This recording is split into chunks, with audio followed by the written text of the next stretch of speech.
Hey, here we go. Welcome back to another Wisco Fanatics Wednesday. Jake, myself, and Mike were just kind of talking through some of the stuff with the Badgers from their two games that we have to cover since last week. Some themes definitely. Um, well, we're gonna break them down. So let's hit the intro and then let's talk Badgers basketball. Welcome to another live episode of the Wisco Fanatics Show, where we discuss the Packers, Bucks, Brewers, Badgers football, and basketball from an optimistic perspective. Wisco Fanatics is brought to you by Cardboard Legacy, Wisconsin's most complete sports card shop. Buy, sell, grade, and consign all at their location in Oshkosh. All right, so we're talking about Connor. Welcome back. Glad you could be here for the beginning of the show. We're talking back about some of the things going on with the Badgers basketball team. Now, we're talking about the more recent game against Illinois, but we have to start with the game against Marquette. So we're going to start with Saturday's game. Now, I just want to preface this. Mike and Jake do not have the same thing as I do, but I grew up as a fan of both. So I don't have like super strong feelings about this game because I was okay with whoever won coming out of it.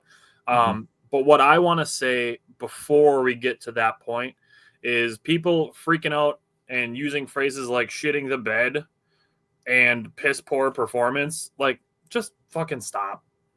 Marquette was the number 5 team in the country. They are now the number 6 team in the country. Illinois is probably going to be ranked, and Michigan, after beating Wisconsin, is now ranked in the top 20. So people got to stop acting like these 3 losses are catastrophic and, oh, here we go, typical Greg Gard team coming back. They give us hope in the beginning just to be shit a month later. Knock it off. They lost to 3 really good teams that have a combined 2 losses. So, or 3 losses. Sorry, they each had 1. So, Marquette, a good team. Mike, how did you feel about the guards? It was definitely a little tough sledding playing Marquette. I thought initially going into this game, it was going to be down to their athleticism, their quickness versus like our size kind of, because we did have, on paper at least, the size advantage. I thought we could definitely we could have taken advantage of stuff along those lines, but I thought well. I'll just say it. The turnover battle is what really cost us, I feel like, at the end of the day. I mean, we can just go 16-5 overall, but I mean, specifically, the first half was okay. I mean, given all said and done, right? But you get to the second half, you lose the turnover battle 7-0, right? I think that basically summarizes it all right in there. At one point, the Badgers it was 7 turnovers and 14 possessions at one point in the second half. Oof. So it was some ugly basketball for sure, because then even during that time period was when Marquette was was basically getting stuff at will as well, and the momentum shifted right out the door in their favor. So definitely a tough day. I thought going into the game too, a big part of it was going to be Max Klesmit versus David Joplin from the 3-point line specifically, because both of them are very streaky shooters, especially coming into today. Joplin was one of 6 from 3, whereas Max Klesmit rebounded very nicely in this game against Marquette. He was 6 of 11 from 3. Welcome back, Max Klesmit. He was a guy that we definitely needed for sure, especially as how this game played out. I'm thankfully he showed up. He had 22 points, 2 assists, 1 rebound, and 6 of 11 from 3. So it was good to see him back. Hopefully he progresses as we get closer to or more into the meat and potatoes of Big Ten season here. So Kamari McGee, again, just a spark plug. Got 19 minutes in this game.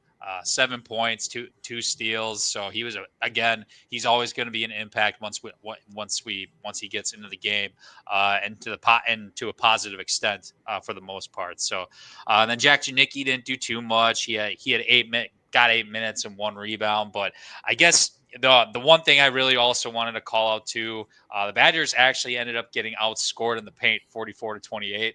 That's something I did not foresee going into this one. The most consecutive stops Wisconsin strung together was 2 in the second half, and they only did it twice, right? The second occurrence came off of a result of a missed free throw and an intentional foul. So again, that just goes back to how, especially that second half, we were just struggling. And, giving up, doing those mistakes, we did it last night too, and I'll talk about it. Giving up those and 1 3-point shots that happened back-to-back games now, twice, I believe it was against Marquette. So it's stuff that we do got to clean up on our end. Again, the turnover battle, stuff we got to clean up. But I mean, yeah, that was basically the story of it, especially in the second half. It was a completely different team. Yeah. Jake, how did you feel about the bigs? Yeah, so one of the main points I was going to talk about, Mike brought it up, was points in the paint. We lost that 28-44, and I talked about Steven Crowell. I feel like I'm going to be talking about Steven Crowell in my sleep for the next couple months here. 2 points, 1 of 4 from the field, 11 rebounds and 3 assists. So we've given him credit for something that he does well. That's pass the ball. He's a good passer. I got to give him credit for having 11 rebounds, but not being there on the back end to help with that paint defense. Now, I do think that some of it was the turnovers. You talked about the turnovers as well, Mike. We give up 18 points on those 16 turnovers. So that's a lot of points off the turnovers. You talk about not being there and helping out in the paint. I mean, you look at guys like when we talk about Buck, we talk about Brook Lopez, right? If Brook Lopez has a tough game shooting the ball and not scoring, I can guarantee you Brook Lopez is going to play some goddamn defense. Yep. Guarantee you he's going to meet you at the rim. For better or worse, he's going to meet your ass at the rim. Yeah. And that's one thing we can rely on. Yep. Steven Crowell is a senior. This is a young man's game, right? They always say that in basketball. They say that in football. They say that in all sports, really. Steven Crowell is a senior, bro. He is, and in this day and age, he might be considered a super senior at this point because most guys are only staying 1 year in college, maybe 2 years. Where is his impact? Why does he hit like a napkin? I feel like he has the smallest impact of all time from a 7-footer I've ever seen in my entire life. He plays super soft. Quite that far, but of a 7-footer that plays significant minutes, I would say. I would add that caveat. Yeah, it's tough because you have a guy like Gilmore come in. He gives you 5 points, 6 rebounds, 5 assists, and you feel like he plays exponentially tougher than Steven Crowell. Yep. And there's a reason that he's the first guy off the bench. He's the guy that's standing next to the guard at all times. He's guard is always in his ear because he feels like he could trust Carter Gilmore. Yep. I really feel like the trust factor with Crowell, and it's going to get worse. So you better stick around. When we get to this next game, it's going to get real bad. Spoiler alert. 20 minutes. Carter Gilmore also had a steal. I love Carter Gilmore. I'll be the first one on that, driving that truck for the fan base for Carter Gilmore. Amos, I thought he was going to have a bigger impact, man. I feel like I was duped a little bit. I feel like I went too far in with the 3-point shooting and stretching the floor. I thought I liked his ability on defense. I thought that he was going to be a guy that could switch, with the small guys every once in a while. I thought he would maybe get some wing minutes, be a big wing at times if we wanted to play a big boy lineup. I mean, 6 minutes, 1 rebound. I mean, very small impact for him as well, but it's just got to be better top to bottom, in my opinion. Let's talk more about Amos when we get to the Illinois game because I have thoughts. Okay. Yeah. So let's put a pin in that. Looking at the wings, Blackwell and Tanjay, they combined for 9 of those 16 turnovers. And a very similar issue to the Michigan game. There's an opportunity cost. So obviously turnovers make it easier for your opponent to get into transition. But the opportunity cost is that your offense then doesn't get chances to score, which is obvious. But it's something that it needs to be considered a little bit more, in my opinion, just when you look at the amount of opportunities that you get to score when you turn the ball over that much. That's why Wisconsin has always put such a high premium on taking care of the ball. Mm-hmm. I understand that playing a little bit of a faster pace is going to potentially increase those turnovers. I understand that. So I'm willing to be a little bit patient on it because the Badgers are playing such a higher pace than they did years previous. So I will pump the brakes on it a little bit. John Blackwell did a really good job. Still driving the ball to the hoop is a big part of John Blackwell's games. Well, welcome back, Tim. What's up? Still a really big part of his game. Created a shot for Nolan Winter early in the game. Created a driving kick to Carter Gilmore for 3. I love that he's shooting with confidence. and shooting with rhythm. So I'm down for Carter Gilmore to shoot a little bit more.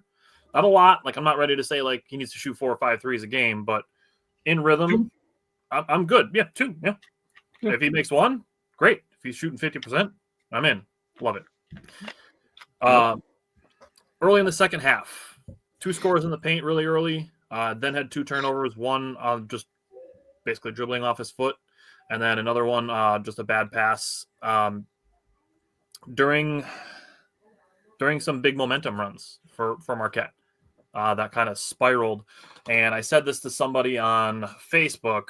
I'm like, 2 of these last 2 games are road games. And the guy responded and said Marquette is hardly a road game. And I'm like, just because there's not a lot of travel doesn't mean it's not a road game. The crowd, absolutely a factor. Also, now that you bring that up, I want to talk about this. How much of a different atmosphere is it at the Forum for Marquette games? And part of that is because it's an NBA arena, and I don't care about that. That's fair. That's part of the lure of going to Marquette over Wisconsin, right? Is you get to play in the same place that Giannis and Khris and Dame get to play, right?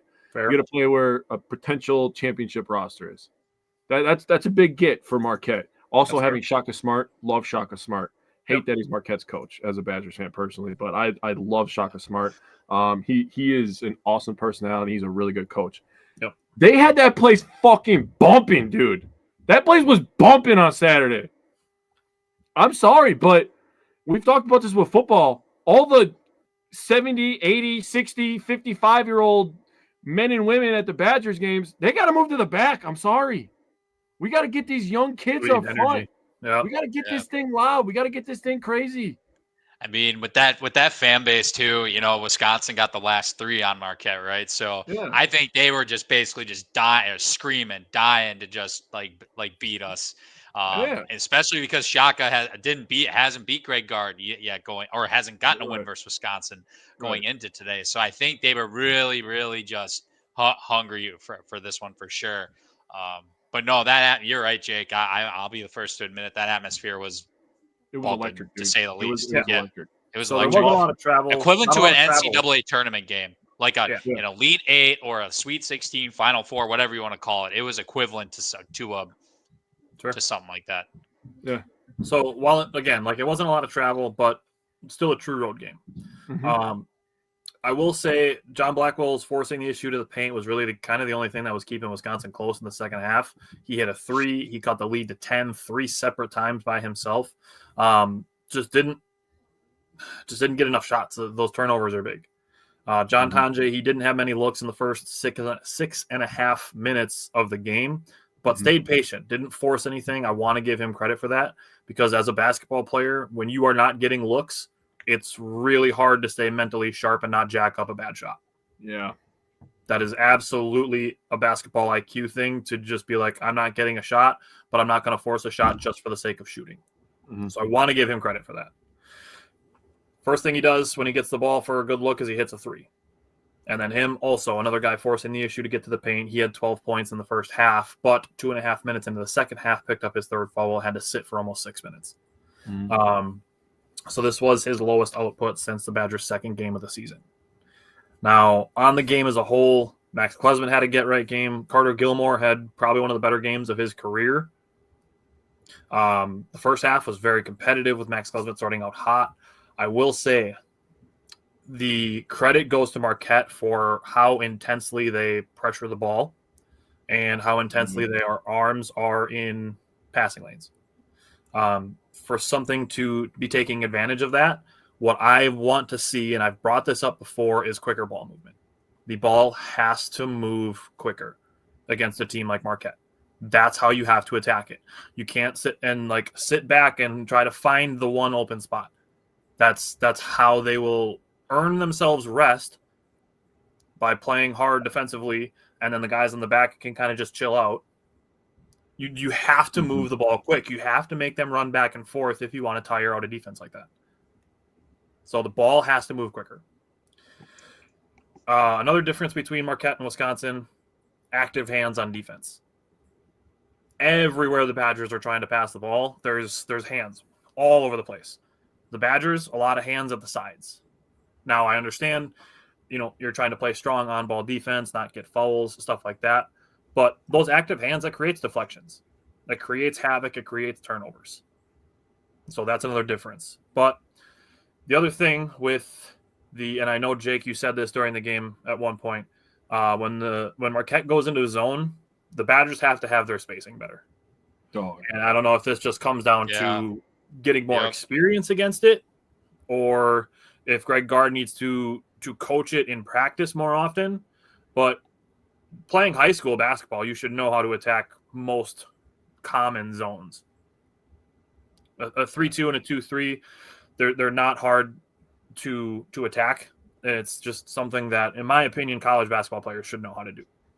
Yeah. So that again, going back to my previous point, the ball needs to move quicker. When you're playing against the zone, you can do some driving kick, but just in general, the ball needs to move quicker. There's way too much of the Badgers on offense just catching the ball, looking, trying to find which wing you're going to pass the ball to next. It has to be quicker. It has to be quicker. Bottom line. I will say Greg Gard did a very good job drawing up plays out of timeouts. That is one thing he's very good at. The Badgers scored multiple times out of some timeouts, so he did well with that. Last thing I'll say on the Marquette side of things, Cam Jones is an absolute stud. As a Marquette fan, I love him. He can score from anywhere. He can score off the dribble, off the shoot, or off the catch and shoot. 13 points in the first half, 19 points in the second half. Finished with 32 points, 6 assists, and 4 steals. Cam Jones is a stud. Yeah, he was boots to asses on Saturday. Yeah. Did you hear what Gard was saying to him after the game? He told him he's got an old man's game, or an old school game, actually, with like just picking and choosing your spots and all that, picking and choosing your spots, taking what the defense gives you, like letting the game come to him, sort of thing. But yeah, that I just want to throw that out there. Gard was talking to him about that afterwards. So yeah. Anything else you guys want to say? Wisconsin Marquette. I am happy Cam Jones is gone after this year. No, seriously. I had one more thing. I'd love to have you. I'd love to have him on the Bucks. He wouldn't be a bad option for a backup one guard. I will say that. Sitting behind Dame Lillard. Yep. One thing I do wanted to add on, and I knew somebody was going to bring up ball pressure. Marquette did a really nice job because Wisconsin was trying to constantly go downhill, and we were trying to attack the rim. And Marquette did a really nice job staying home and not letting that collapse their whole defense. So I told you yesterday we had a throwback episode for Packers. If you didn't get a chance to go see that, go check that out. I said this was going to be a hurtful week for me. I had to give credit to Marquette and the Detroit Lions in the same week. Now I have to give credit to Illinois because they did some good things last night. So, oh boy, it's I'm eating some humble pie this week. Let's just go to Illinois. And Jake, I'm going to start with you to get the obvious elephant in the room out in the open. Let's just acknowledge it, and let's start with the bigs. Okay. So I'm going to start this with a question. And if somebody in here somewhere just finds somebody that knows Stephen Crowell, I want this question to get to you. I want you to double check if this thing is on. I'm pointing to your heart. Now, there's been a lot of players in my life throughout sports that maybe weren't the most talented player. And I'm not saying that you don't have talent, because I actually do believe you have some game. Yeah. But there's been a lot of players that didn't have talent, and they play with this thing. And that made them rise their game. If I see one more goddamn basketball bounce in front of you and you're not the first mother effer to the floor, I swear to God, I'm going to rip you in my living room through my TV. What are we doing, bro? You played 19 minutes. You had 0 rebounds. You were 7 feet tall. You know, I was just saying this before the show. In high school, I got in 2 varsity basketball games. I'm going to embarrass myself right now. I don't care. The first game I ever got into, I got a 15-foot shot blocked 19 rows into the stands. There's only 20 rows in my high school. That was in Plymouth. Oh, you're right. I thought it was at home. On the road, too. That a boy, Jake. Road warrior.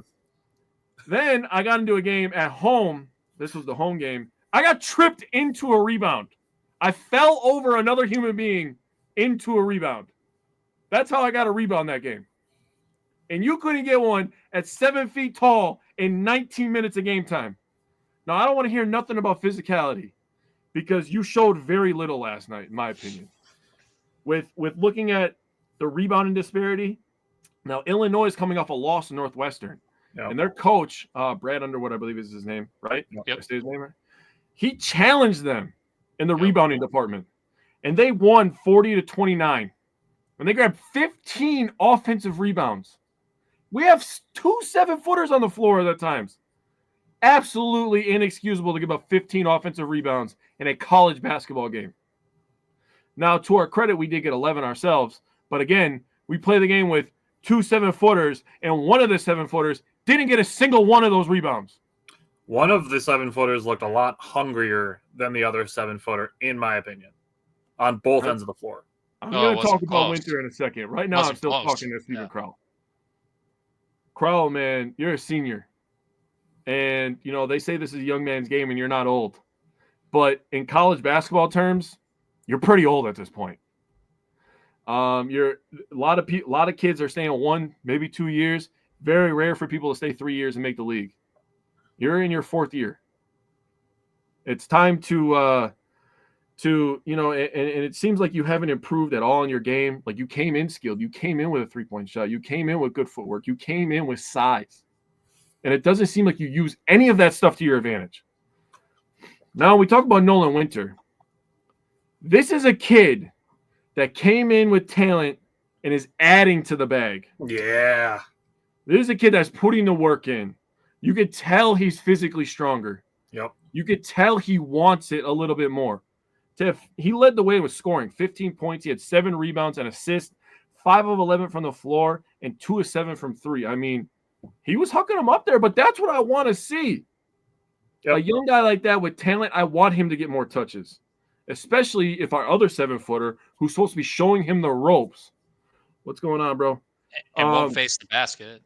Yeah, and he won't face the basket. We talked about that. Yeah, that's another black hole we could go down, but yeah. Go ahead, sorry. You know, and then I'm gonna briefly talk about Amos. I mean, he did hit a 3 yesterday, took 2 shots, both of them from 3, made 1, played 11 total minutes. You know, the thing I can at least say about Amos is at least he tries to mix it up down low a little bit. He's still a little undersized, but he's throwing everything around that he has. He's throwing his weight around. He doesn't have much weight on him because he's a pretty skinny kid, but you know, he's throwing it around. He's trying to battle down there. Yeah. And then we get to Carter Gilmore. I will never say anything bad about Carter Gilmore. I'll never do it. I love Carter Gilmore's mentality. He is a straight up dog. Like I feel like he whoops Crowell's ass in practice and we just don't see it. Like he probably gets on Crowell's ass in practice. Probably works him, yeah. Yeah, like he just looks like he comes to practice like I'm gonna piss him off today, you know. Mike looks like he wants to chime in, so go ahead, Mike. My biggest point, kind of like what I was literally gonna say straight up. I will eat crow because I've definitely talked some things about Gilmore in terms of selection or like what he's doing out there. But these last 2 games, he's put together 2 really good games against Marquette and Illinois. Are we at the point where we just say, you know what, fuck it, Carter Gilmore, you're starting like this next game until Steve can you know get his act together, man? I'm telling you, because clearly if we have a 6'11" guy and a 7-footer out there right now, we're still getting our ass beat down low. Marquette, we got outscored in the paint. We got out rebounded this game against Illinois. Does it really even matter anymore? No matter what we do, I feel like at this point, if you're Coach Gard, you should be asking that question. Should we potentially go that route? That's what I was going to bring up. He's already playing 20 minutes a game, so why not? Exactly. It goes to Williams' point. Williams said on YouTube, Nolan Winter is a better center than Stephen Crowell. There are definitely things that I think are better in his game. The one thing that I will give the advantage to Stephen Crowell is his low post footwork. Yeah. Stephen Crowell is a very good low post. Like he dribbles 34 times to get there, but his footwork in the post is very good. Yeah. So I'll give him that. But in every other category, I love Nolan Winter. I'm a big Nolan Winter guy. So I'm not going to be like, oh, whoa. Like, I'm a big Nolan Winter guy. He played 29 minutes last night. He had to. Yeah. I mean, We had a black hole that didn't do anything. So yeah. So I wanted you guys to get your airing of grievances out there on Stephen Crowell. Yep. Before I drop some contextual things, and then I want to just kind of, I guess, move on from it. Hawkaholics, yes, definitely going to be a different show talking about 2025 schedule. Looking at Stephen Crowell, I'm going to try to give credit to a couple things before going in on Crowell. The Badgers as a team did rally to rebounds. They got out-rebounded, but I have to give credit to the guards because they're working hard. Tanjay's working hard on the boards. Klesmit's working hard on the boards. Kamari McGee flew in to grab a couple rebounds. So I want to give those guys credit. I said this already to you guys just now, but Nolan Winter, in my opinion, looked hungrier on the boards. He looked like a guy who was attacking the basketball and not waiting for the ball to come to him. Yep. I think that's a difference between Winter and Crowell. Yep. I will give a little bit of slack to Crowell because his defensive assignment played pretty far away from the basket for a big chunk of the game. That Ivisic, he was far away from the basket. That does make it harder to be in the paint to grab rebounds. Not saying that it's an excuse. It's context. The other part of it is he was in foul trouble. Mm-hmm. So that's part of it. Now, going forward, we were talking about this before the show.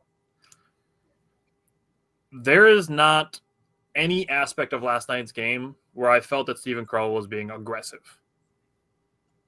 I ranted, shouted, and yelled last season about Stephen Crowell catching the ball in the perimeter and not facing the basket.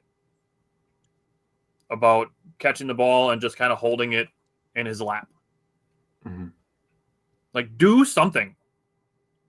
Be aggressive in some way, shape, or form.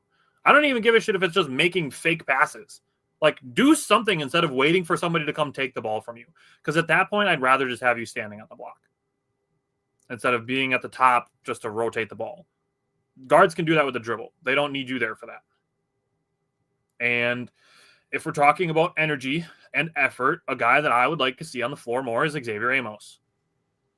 Because I do think he gives you that opportunity to have some defensive presence, even though he is 6'8" instead of 7 feet.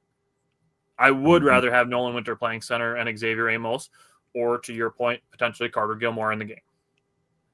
Until Stephen Crowell shows me that he's actually hungry for anything. Whether it's hungry to score, hungry to try to find his teammates, we know he can pass. Yeah. Move around. Try to create some passing lanes. I'm not saying that he needs to start, dribbling like Jokic and trying to, do crazy passes and shit, but we know you're a good passer. Put yourself in positions to make more passes than just dribble handoffs and shit. Or defensively and in the rebounding. I want to see him be aggressive in any facet. Is how I feel about Stephen Crowell. Yeah. Okay. Going to the wings, John Tanjay, he ran some really nice two-man game with Nolan Winter. Nolan Winter setting him a ball screen. Tanjay coming off of it, keeping his defender on his hip, and just driving to the basket until the center had to commit either to Winter or himself, and dropped a nice lob pass for Nolan Winter. I like seeing that. I'd like to see more Tanjay and Winter two-man game. Yeah. I think Winter's ability to pick and pop, and this happened in some points of the game last night too, where he did hit a couple threes. After he hit one, he mixed in a pump fake. He drove and went from the left block to a right-handed layup at 6'11", and I was like, "Ooh, that was saucy." Oh yeah, like Nolan Winter can ball. Oh yeah, and he acts like he wants to score. Mm-hmm. So I liked seeing that. 14 points on 5 for 15 shooting, only 2 free throws. You just got to get to the line more than twice and cut down the turnovers is how I feel about John Tanjay. They ran a play for him late in the game. He buried a 3, had 4 turnovers. I do think one of them should have gone to Crowell for throwing him like a rocket pass from 2 feet away. That went on Tanjay. So I'll pump the brakes. 3 isn't terrible if that's how that would have been for Tanjay. John Blackwell did get his turnovers down, only 2 for him, but he ended up falling out of the game. So he had 10 points on an efficient 4 of 6 shooting, only made 2 of his 4 free throws. Got to make those. But Tajay stayed aggressive, or Blackwell stayed aggressive in the paint, which I really like to see. That's my main thing. I really didn't have a lot of notes from those two last night. So, Mike, how did you feel about the guards? I would say, well, first and foremost, I didn't realize this, but this is the 9th straight win for Illinois over Wisconsin. I didn't want to say it. Well, they were like a we top 10 team for a good while. We still got to clean that up for sure. No, that's the one thing I wanted to call out right away. As far as the guards are concerned, I'm still going to bring this up. I know we've somewhat talked about it, but giving up 15 offensive rebounds is a team-oriented thing. It's not just the bigs. It's not just the wings. I'm going to once again talk about it because it turned into 16 second chance points is what it turned into. And it ultimately, I mean, they went, what was it, 86 to 80. I mean, there you go. That's a main storyline in this game as far as I'm concerned. I mean, that's what I used to track with the fundamental failures that I used to track was points off turnovers, second chance points, and missed free throws. Yeah. I mean, and even the span that you guys talked about foul trouble with your guys. I mean, Max Klesman, for one, he got in foul trouble as well. There was a point where Klesman, John Blackwell, and Stephen Crowell all had 2 fouls. And there was a couple stretches when they were, again, all in foul trouble, and we just couldn't really get anything going. So that was also something that stood out to me, even though I was a little somewhat disappointed by this. We were double bonus in the second half with like 8 to 9 minutes to go in comparison to Illinois' maybe 2 or 3 team fouls. So that was something I was hoping we could have maybe take advantage of. We did shoot below our season average for the first time, I believe, this year, 14 to 21 from the line. Max was 3 of 6 from the line. I don't have the rest of the guys in front of me what they shot, but yeah, this is the first game when we did a subpar okay at the free throw line, but I don't think that necessarily costed us. No, Klesmet did okay. I mean, 4 of 10 from the field, 2 of 5 from the 3-point line. 3 of 6 from the free throw line, 4 assists, 1 rebound, 3 turnovers, unfortunately. So it was kind of collective between the guards in terms of turnover discrepancy. So it's again a thing that we got to clean up. Illinois came out with a lot of energy, clearly, especially with the whole offensive rebound stat. You can tell Coach Underwood got into this team's asshole, I would say, prior to he this game, seemed pissed in his interview after the Northwestern game. Yeah, for sure. I mean, it's their rival, right? Northwestern's their rival. It's like who's the king of Illinois or whatever, king of Fib country, whatever. So no, you could tell those guys were out here to prove a point for sure. Yeah, you like that? Kings of Fib. Well, Illinois is about to catch an L next game. They play number 1 Tennessee next. So Tennessee, Rocky Top. Yeah, that's a side note, but the fact that Dalton Knick's not even on that team anymore and they're number 1 is freaking crazy. And he's doing work with the Lakers now. So sorry, I didn't want to get too off topic. They got ballers. Yeah. Kamari McGee, I mean, he does what he does. 21 minutes, 4 points, 2 rebounds, 3 assists, 1 steal. Yeah, in the second half, he definitely made more of a presence, especially again with JB, Klesmet, Steve, all in foul trouble. He had to step a bit and keep the boat afloat, so to speak. So good for him. Big call out actually is Jack Janicki this game. He was a spark plug in this game. Greg Gard said afterward that he needs to find more minutes for him. He got 17 this game. Hit a big time 3-pointer in a moment where I believe Wisconsin was down 8 or 10 points and we were kind of starting to lose it a little bit. He just plays fearless too. He has no problem pulling the trigger, has no problem doing certain, like anything that you ask. 3 points, 2 assists, 3 rebounds, 1 block. So definitely taking advantage of the time that he gets and just making plays. So I mean, I don't mean to like step on the toes either, but I mean Greg Gard again after the game goes, how does he said something along the lines of how does Stephen Crowell play for this much and doesn't get 1 rebound? Like he questioned himself while he was like reading that off. So I seriously think you do have to. I'm going to go back to it. You have to consider potentially putting Carter Gilmore out there to start. This is the second consecutive good, I would say, good game. And again, I eat crow. I will eat crow on this because as you guys know, whether it's in group chats or even on here, Yeah, I don't say the nicest things specifically about Gilmore, but no, he's starting to shut me up a little bit these last 2 games, and it's more so with his decision making as well. On top of playing really, really hard, you can tell he's got a heart in comparison to what we've been experiencing with. So, um, first, I mean, we just got to clean up the rebounds too, take care of the ball. I'm hoping this is a get right game against Butler. They just lost to North Dakota State last night, so sad Saturday on the road at Indy. We better come out with guns blazing. The thing with Crowell, again, just to beat the dead horse a little more, I understand. I brought up the contextual things with his man being farther away from the paint on defense, having the foul trouble. Go get an offensive rebound. Yeah. There's no reason he couldn't have gotten a rebound on that side of the floor. See, that's why I brought up that we got 11 of them as a team. Yeah. He got 0. And that's one of the things that they did well against Michigan last week. Yeah. Like, they lost the game, but they had 15 offensive rebounds in that game. Mm-hmm. So, like, they're perfectly capable of going and getting them. I will say I don't say bad things about Kamara McGee often, but 2 missed free throws can't have empty possessions at the free throw line. Yeah, that was pretty tough to pill swallow when he missed both those. And then this is something that they talked about during the broadcast a lot, was Illinois' driving to the basket. They did a really good job of creating separation by, on their second step, getting a bump and then just finishing. It sucks to give credit to Illinois, but they did well to create that space for themselves. So credit to the Illinois guards for being able to do that. William asked, how concerned are you about the Badgers? At the top of the show, I mentioned it. They lost to 3 good teams that had 3 combined losses. My concern is like a 4. If I had to put a number on it, I'd probably say like a 5.5 or 6, because they have some things that are starting to kind of pile up on them that I don't like, but they can still right the ship. I'm not writing them off for saying that they're going to be trash. They could easily go on another 5-6 game run, and I wouldn't be shocked either. Yeah. Mm-hmm. This is probably one of the toughest parts of their schedule.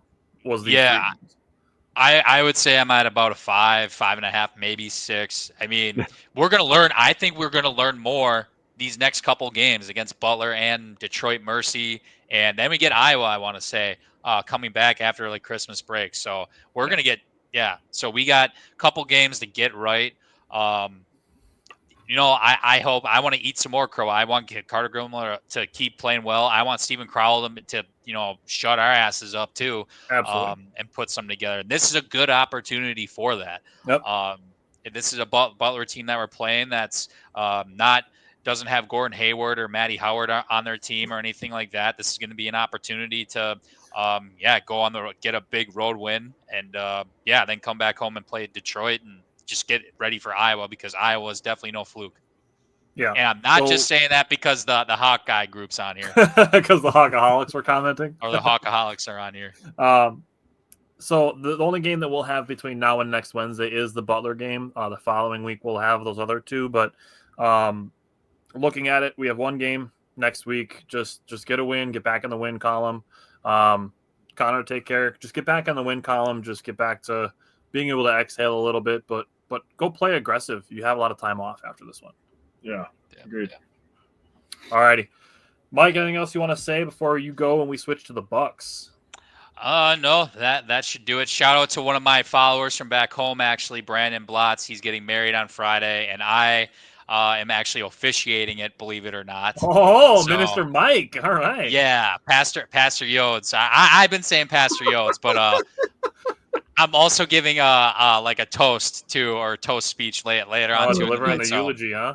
Yep. So I'm basically finishing up the script right after this, and I'm going to be practicing for about 2 hours until I have my basketball game tonight at 8:00. So I swear to God, if you do not record your speech and I don't get to see it, I'm going to be so pissed. You're going to have to ask somebody to do it. I don't know how picky they're going to be with like the photographer, because she's going to get it. I don't know. You might have to ask my mother, or ask maybe one of my hometown buddies, because there's going to be a decent amount of them there. Somebody will get it, I'm sure. 700 weddings every year if you didn't know everybody. Yeah. No, but this is the first time I'm legit giving speeches, if you want to call it speeches, for the actual first time officiating and first time giving a speech. So Yeah, we got some one-liners in there. I'm just hoping people laugh and Oh, dude, you know. I'm calling you Pastor Mike forever now. No, I switched. I changed his name. It's Minister Mike now. Is that going to be like my tagline thing underneath here now? Yeah, it's Yes. on there now. Yeah, it's on I there. gotta figure out how do I. Oh man. Hey, gotta I must be figure in out how to good put it on company. there I for mean, the Minister of display. Defense Reggie White. I mean, yeah, Minister Mike. I mean, both ministers of yeah. I guess I'll allow that. I'm with it. All right. I'm with it. Well, it looks like Brett's ready for us to switch to the Bucks. He's excited for the Bucks to take the cup. Mike, we will see you again next Wednesday. Just one Badger basketball game to talk about. So until then, we will see you then. I also play at 8, so let's get it. Perfect. Good luck then. All right, later, fellas. Take care. Yep. All right. So, like I said, Brett's ready to switch to Bucks just in time for the Bucks discussion. So starting with the Bucks and the Hawks, I He have really likes your Bucks hat though. That's crazy, bro. my Bucks hat is like really cool. Like yours is the champion one, which is awesome. But like, But he tis the only. season, my guy. Yeah, I know. I was just talking shit. Hit me up like 6 months from now when it's the middle of June, and then it'll be snapback season. Yeah, and then we could buy another one of these. I could spend another $40 on one of these. That'd be cool. Valid. Okay. Going into Bucks Hawks, I just want to say thank you, NBA, for giving us the shaft. Bro, Dog, this was their 21st game of the season and their 5th back-to-back. Get fucked whoever makes the NBA schedule. dude, if you really want to piss yourself off, go through the rest of the Bucks schedule. None of it makes sense. They were off from last Tuesday through Saturday. Back-to-back. 5th back-to-back of the season already? Are you shitting me? And now they played last night for the NBA Cup. They advanced, so they're traveling to Vegas. So I understand that part of it. And now they don't play until Saturday again. Yep. What the hell? Like, can we just play every other day, please? Yeah. Like it is in the playoffs. Yeah. Sometimes they do 2 days when they're traveling between cities.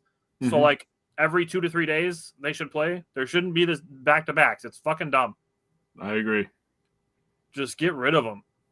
Yeah. And this isn't to pander to the players like that don't want to play both of them, but the impact on the games is real. It is. Looking at the three-point shooting, just as an example, 15 of 45. The Bucks made 33% of their threes. Their legs were tired. You could tell. 7 of 24 in the second half. The numbers directly correlate to where the fatigue goes. Yep. The second half of the back-to-back, 29% on threes. Gee, wonder why. AJ Green, 2 for 11 for 3 from 3. Just forget. Dame did have a good game from 3. He was 5 for 9. That's 55%. Ajax and Bobby Portis both were 0 for 2. It is what it is. 18 turnovers to me was another mark of fatigue, just because most of the time the Bucks are in that 10 to 15 range. Just I think some of the mental energy goes as well as the physical energy, and that's what I think led to a lot of those turnovers. And overall, Atlanta turned it into 19 points off turnovers. Giannis's free throws, just another way to drive home the fatigue. He missed 11 free throws. It's just dumb. Like, it obviously has an effect on the product. So even at that point, like, NBA's got to get rid of it. Yep. Like I said, just make it so they play every other day like they will in the playoffs. Yep. They're not going to be any back-to-backs in the playoffs, so why have them in the regular season? I agree. Brett said he hates it. Even Doc said in the press after the Pistons game, the NBA needed to consider not to go back-to-back off of a cup game. That's a really good point as well. Yep, and the Hawks, they were off. I think they played Sunday. And then they had one day off. So they were off the day we played the Pistons. They played the day before, and then they had the day off to travel into Milwaukee. So yeah, it really makes me not be like, oh my God, the streak is over. Like, it is what it is. Dame continued his 3-point shooting. DeLon Wright was 2 for 2. Looking at Dame since November 26th, he's 23 out of 42 on threes. That's 54.7% in his last 4 games coming into this one. Damn. So If there was one guy not affected by fatigue, it's the dude that worked out with David Goggins all offseason. That makes sense. Yeah. Give me your thoughts on Bucks Hawks. Oh, God, so many thoughts that I want to say, but I'll save some of them. So talking about efficiency scoring, right? And we're talking about fatigue. So you could tell it with two things. First of all, the catch and shoot in the Pistons game, we scored 56 points. I talked about that last week. 56 points on catch and shoot. Going into the Hawks game, 35. That's a 21-point drop. And then you talk about driving. In the Pistons game, they didn't have to score off the drive as much because they were driving and kicking. Guys had fresh legs. They were open. And I understand the better defense that the Hawks play. The Hawks have a lot of long, athletic players, and that may have an effect to it too. But the Bucks scored 26 points off the drive compared to the 18 that they had against the Pistons the night before. Dame and Giannis had 20 of the 26. So, I mean, that makes sense. They were trying and they were driving, and I thought, and honestly, I wrote this down. I thought the Bucks played with good energy in the first half. I really thought that they were giving good effort, good energy. They were trying to do the right things in the first half. And then in the second half, and it makes total sense in the second half of a back-to-back, I felt like their legs were shot, man. I really do. That's what I saw. You run out of energy. You look at the bench, and the bench is a direct correlation of that as well. The bench against the Pistons, 46 points, 17 rebounds, 8 assists. They shot 17 of 35 and 11 of 18 from 3. Against the Hawks, 31, 14, and 4. They've shot 10 of 33 and 7 of 25 from 3. The Bucks bench got outscored 50-31 versus the Hawks. The Hawks had 3 players in double digits on their bench. Yikes. So you could tell the youth, for one, and the back-to-back for two. I mean, it was one of those games. I mean, we got beat up on the boards as well. The Hawks had 54 rebounds, 15 offensive rebounds. Bucks had 40 rebounds total and had 8 offensive rebounds. I mean, they had 23 assists, like you said, the 18 turnovers. So they were trying to pass the ball. I really thought they were trying to do the right things. I really do. When I watched this game, it was like, it's not for lack of effort. It's not for lack of, basketball IQ. Yeah. It's just lack of no legs. And a lot of basketball is legs. And people don't really realize that. And that's where we lost this game was legs. Yeah, Brett, it wasn't a disappointing loss. It just kind of is what it is. Just kind of a crumple it up, throw it over your shoulder type loss. Yeah, I'm going to hold on to your question until we get to last night's game, but let's go to Friday night, the return of Khris Middleton. What did you take away from Bucks Celtics on Friday night? Yeah, so you talk about the return of Khris Middleton, right? So since the trade for Damian Lillard, this is only the 43rd game with Dame, Khris, and Giannis on the floor at the same time. Only the 9th game with all 3 of them together under Doc Rivers. Yeah. So, I mean, you look at it from that perspective, and they got a lot of stuff to figure out. Yep. And this is where I was having the discussion, and it's a tough discussion of, do you keep Khris Middleton on the bench? And a lot of people are kind of against it, and I can hear the argument for that. I would be okay if he's in the starting lineup. But for me, in my mind, when I think about him going to the bench, I think about it in this way. The Dame and Giannis pick and roll is working together really well, right? Yep. If you have Khris stay on the bench, you can now alternate Khris to come in when Dame wants to go when Dame wants to go out. So then you still have, Giannis and Khris. And then when Giannis comes out, you can bring Dame back in. Then you have Dame and Khris playing together. And there's no saying that you can't play them together at the end of the game. I'm not saying that I would 100% do it. You can still close them together, have them close together if you alternate their minutes correctly. But just being able to have 2 of them on the floor at the same time, you could also protect Khris a little bit, as he's still working his legs back into shape. I just think it's maybe a discussion to be had because and some of it has to do with Bobby. And I really want people to hear me out on this. Bobby's been fantastic. Okay, let's put a pin in Bobby. Let me answer just on the Khris thing. Okay, go ahead. So just on Khris, on coming off the bench, the only way I want to keep him on the bench is if he's on a minute restriction. That's fair. When his minute restriction is gone and his conditioning is back, I want him in the starting lineup because your opponent isn't putting their 3rd best player on the bench just to have him staggered minutes with their 1st and 2nd best players. Well, so I want all of our best players on the floor at the beginning of the game. I mean, the other reason I had that is, and Khris has been playing tremendous defense.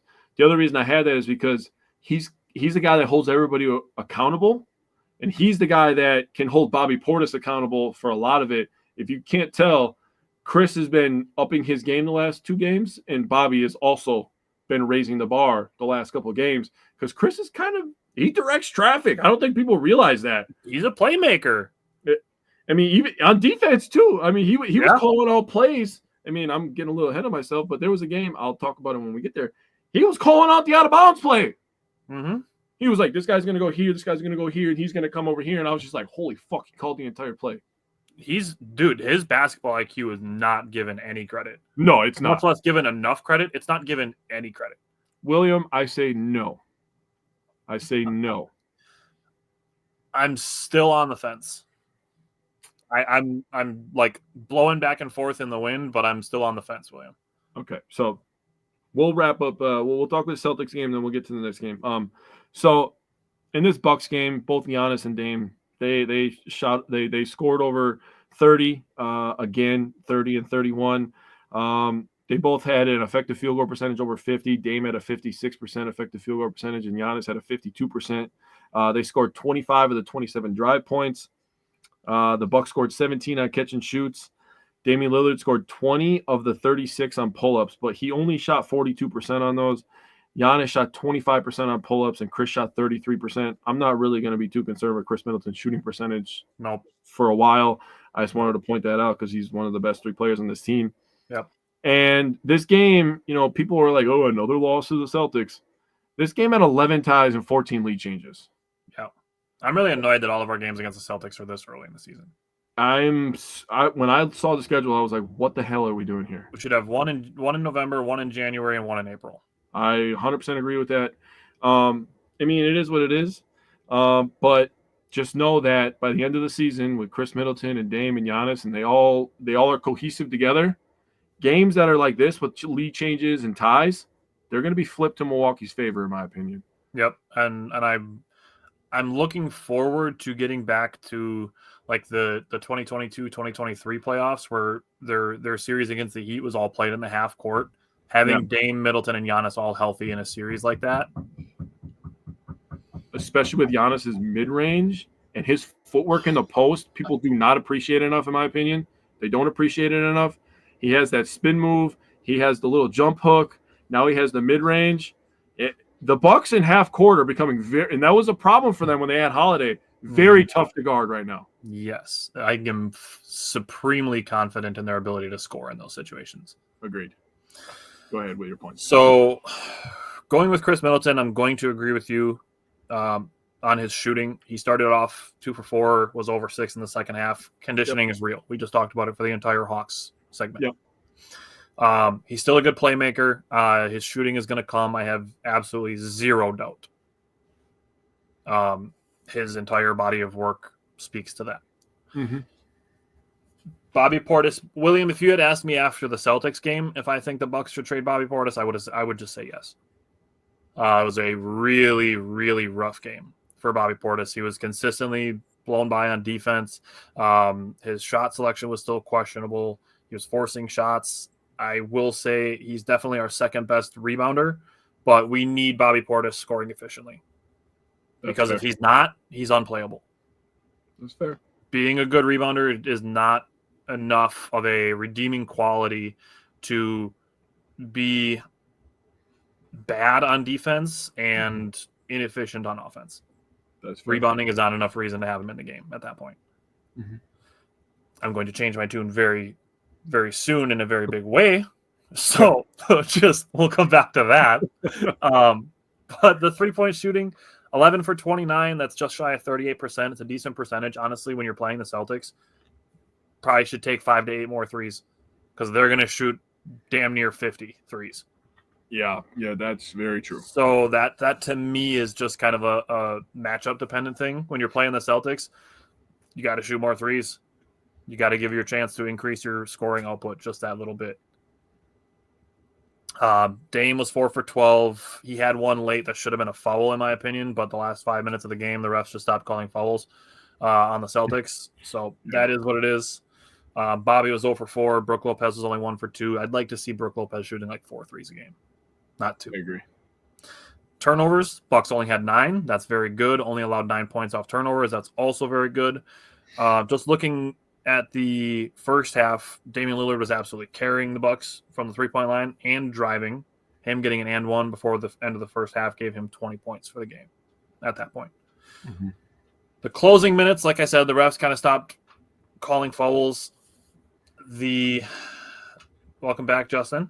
How do you feel about Giannis shooting a 3 at the end of the game? Contextually, I hated that shot.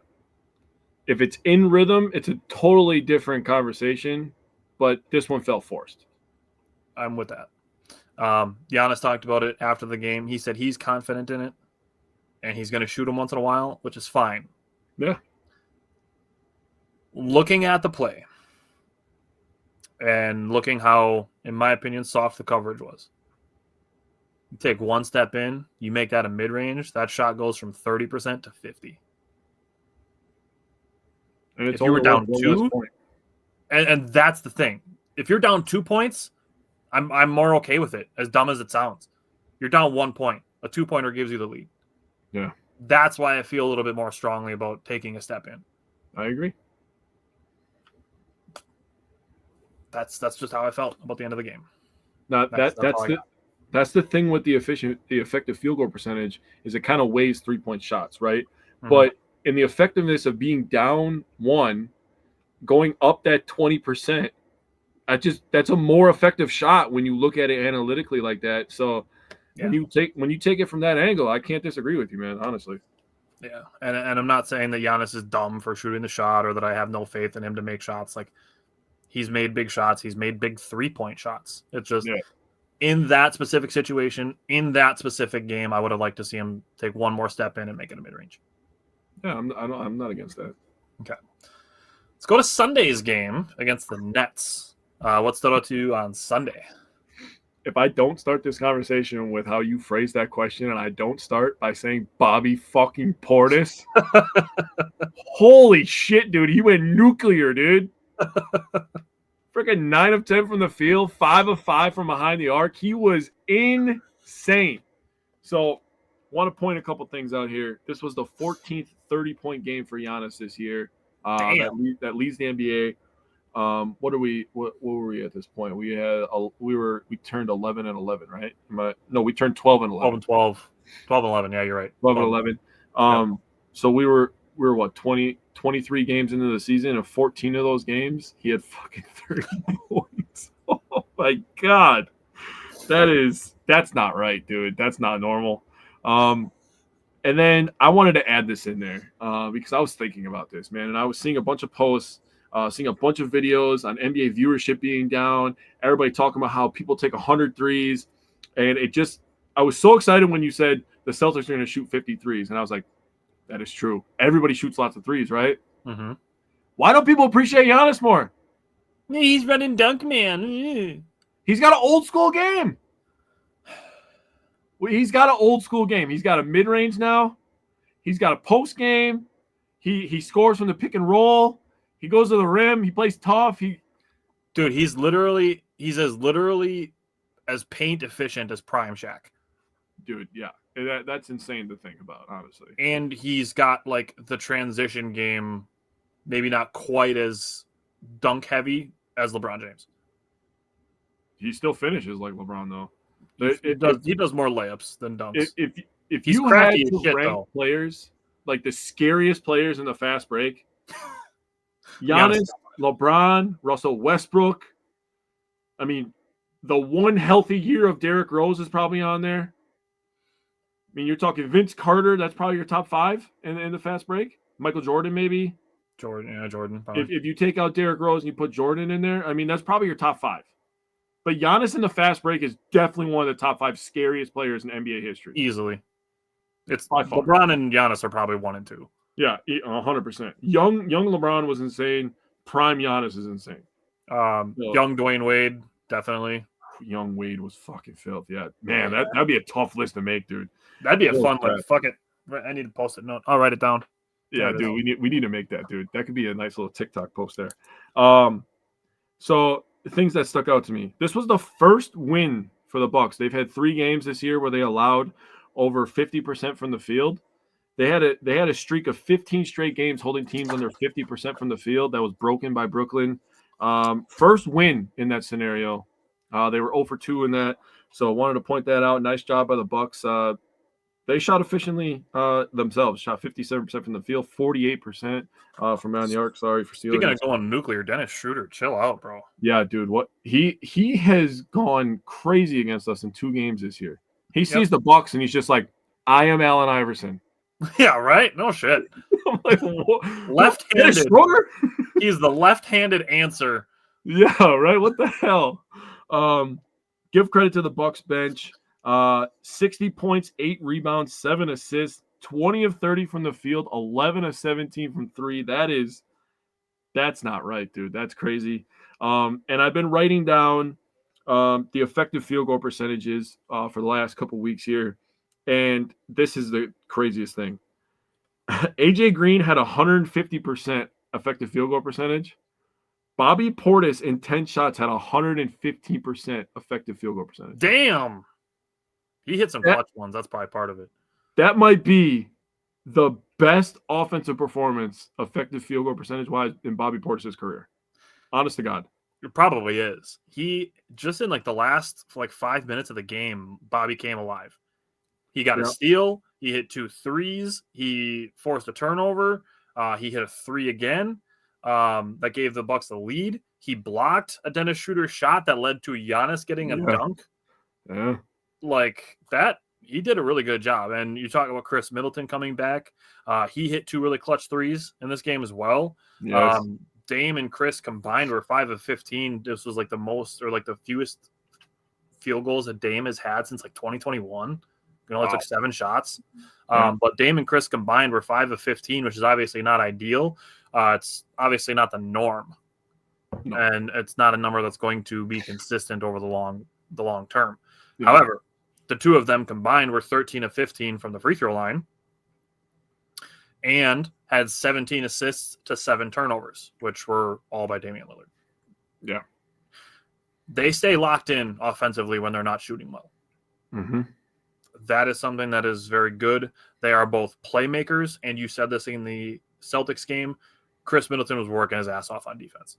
Yeah, he was. Especially against Cam Johnson. And having a 6'8" forward that can score, play defense, and pass like Khris Middleton does is a big boost to the Bucks.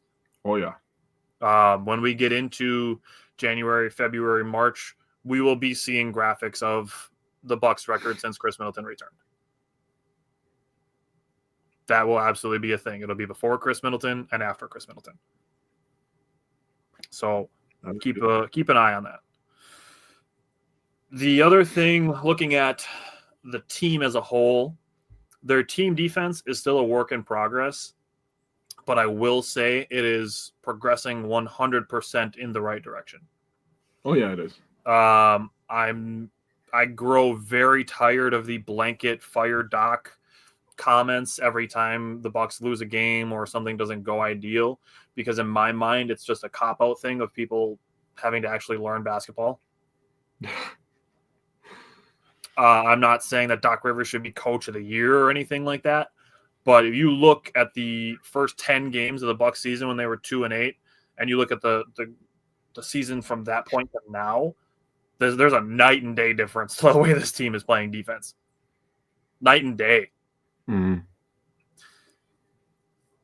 3-point shooting, the Bucks as a team were 15 of 31. That's 48.4%. Love that. I can't overstate how much we need the efficient Bobby Portis.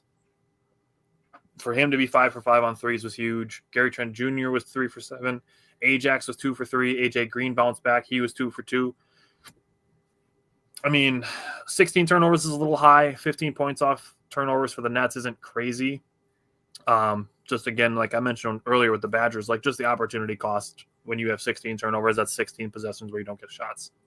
Yeah. So nothing crazy, but we can go into the Bucks and Magic game. The Bucks won this game. Brett asked the question earlier, who do you want for the semifinals, the Knicks or the Hawks?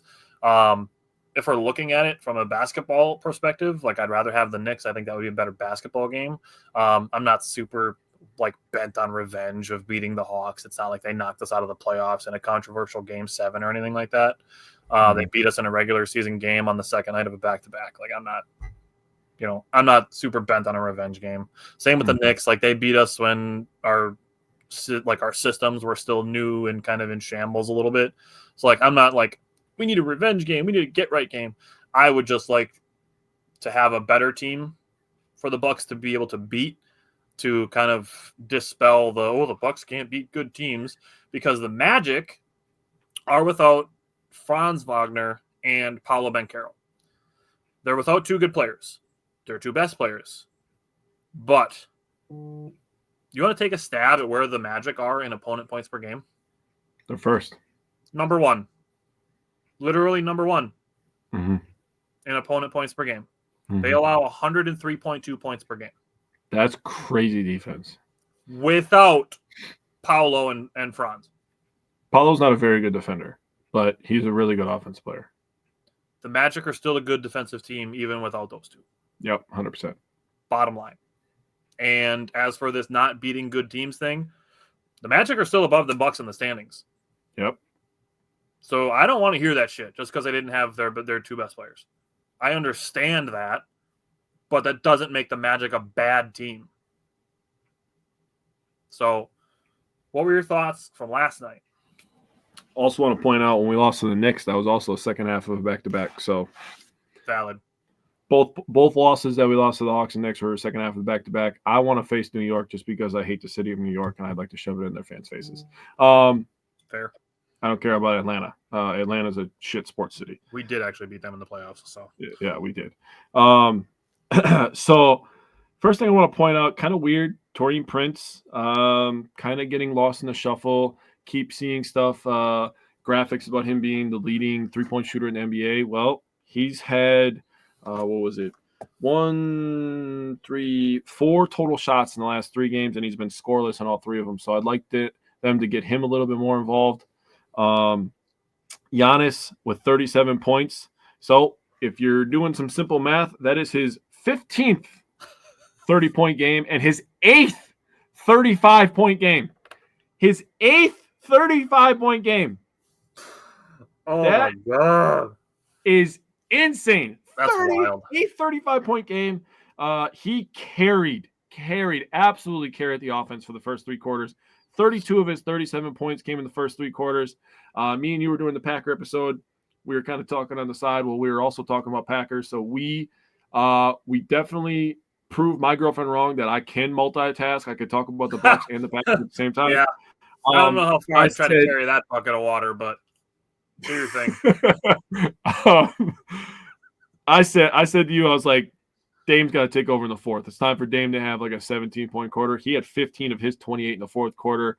We got some big Dame time moments. 2 minutes. Last minute. Yeah, dude. He hit a big time 3 with like 40 seconds left. Bro, that was nasty. Threw down a lay dunk. I don't know whatever one you want to call it, to give the Bucks the lead. Bobby Portis, etched some NBA history, has the 4th, I believe, is the 4th most double doubles off the bench in NBA history.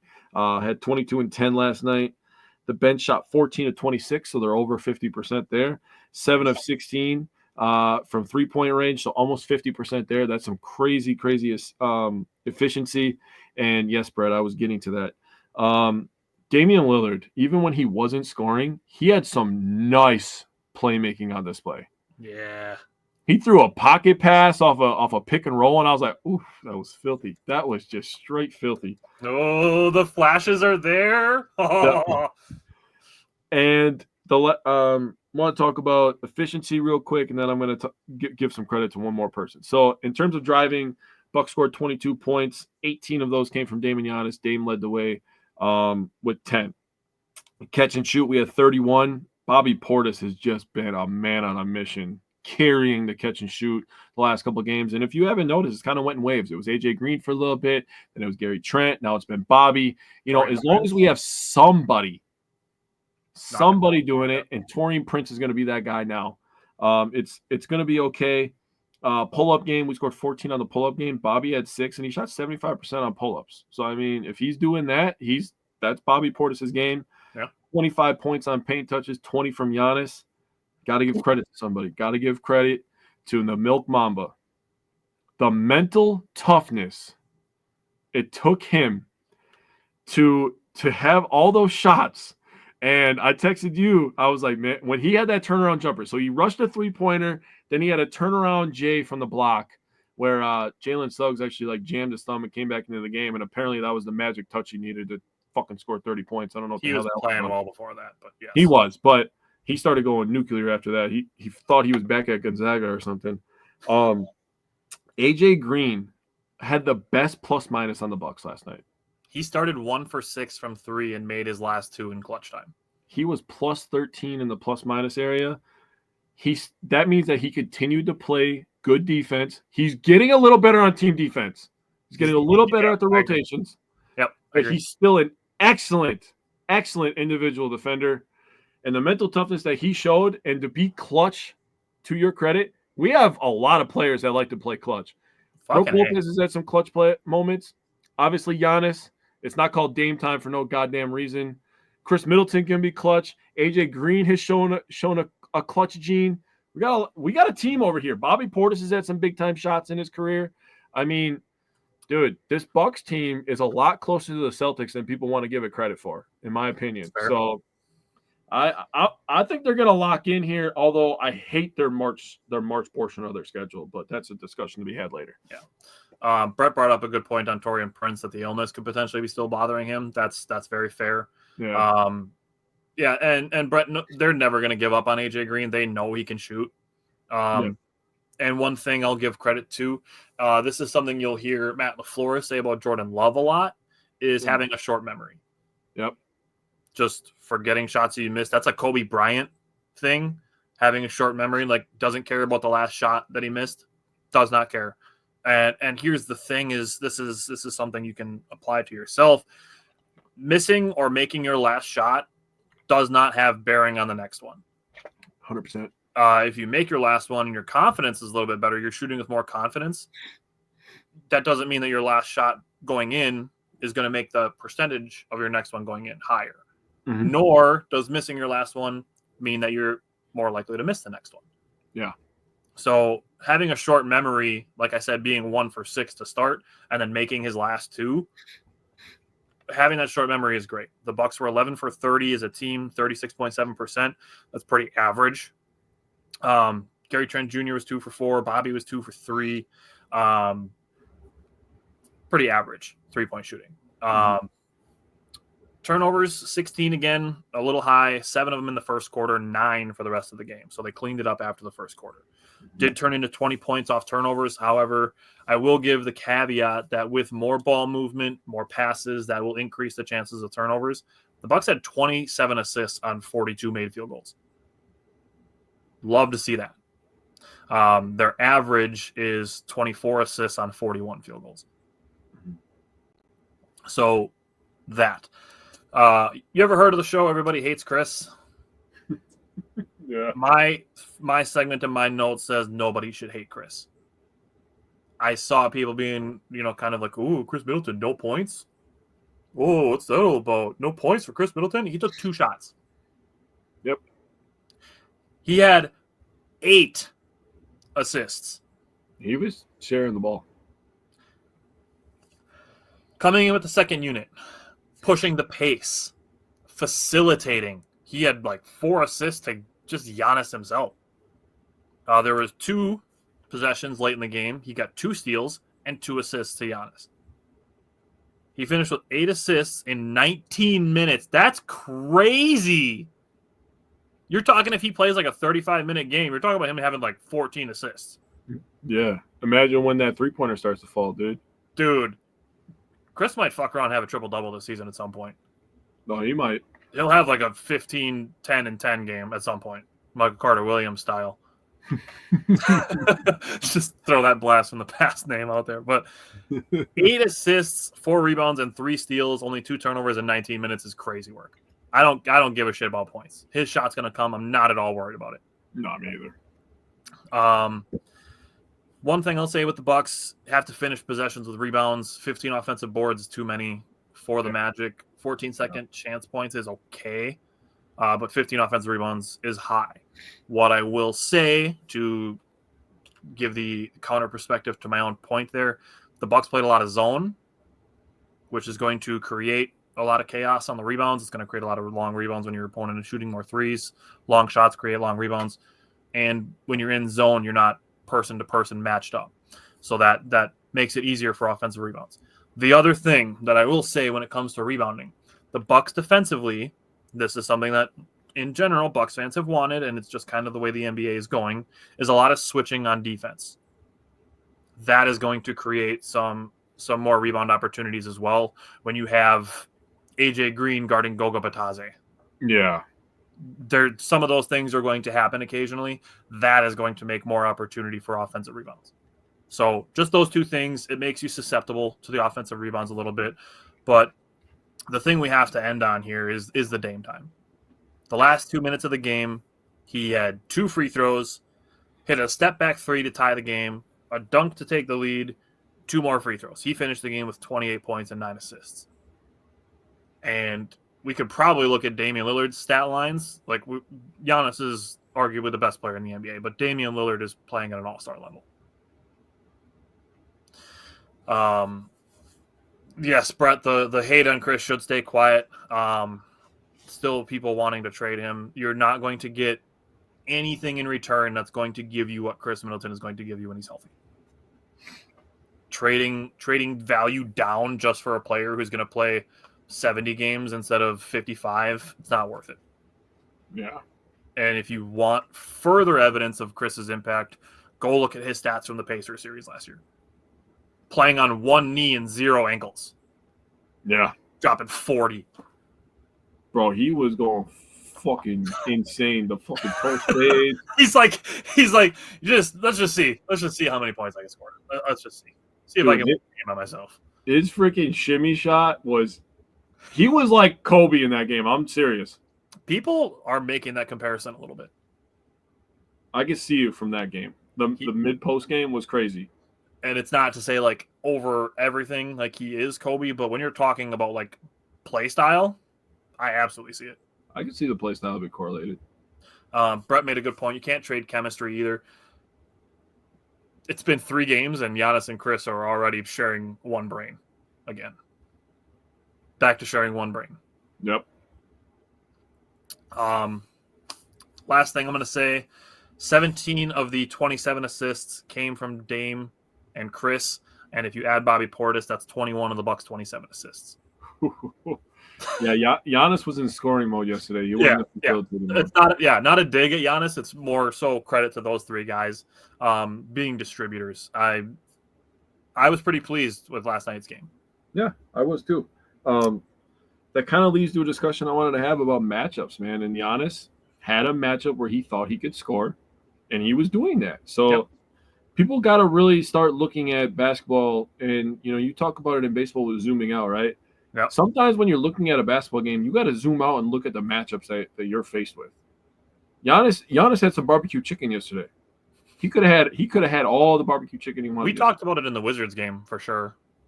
Yeah. So it's just some matchups are better than other matchups, and you make some shots, you miss some shots, but the Bucks, they did their thing, man.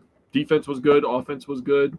Magic didn't go away. They played tough. They played good defense, but Bucks did their thing. I'm happy with that game. I'm happy they're going to Vegas. They sound like they really want to go get this cup. So go get the goddamn cup, man. Yeah, they're moving on. They play Saturday in Vegas, and then they will play Tuesday. So we will have 2 Bucks games and 1 Badger game. So probably a short show next week to wrap up next Wednesday before we get to the Christmas week, which following week we're going to go to Thursday instead of Wednesday. We're not going to have a show on Christmas Day.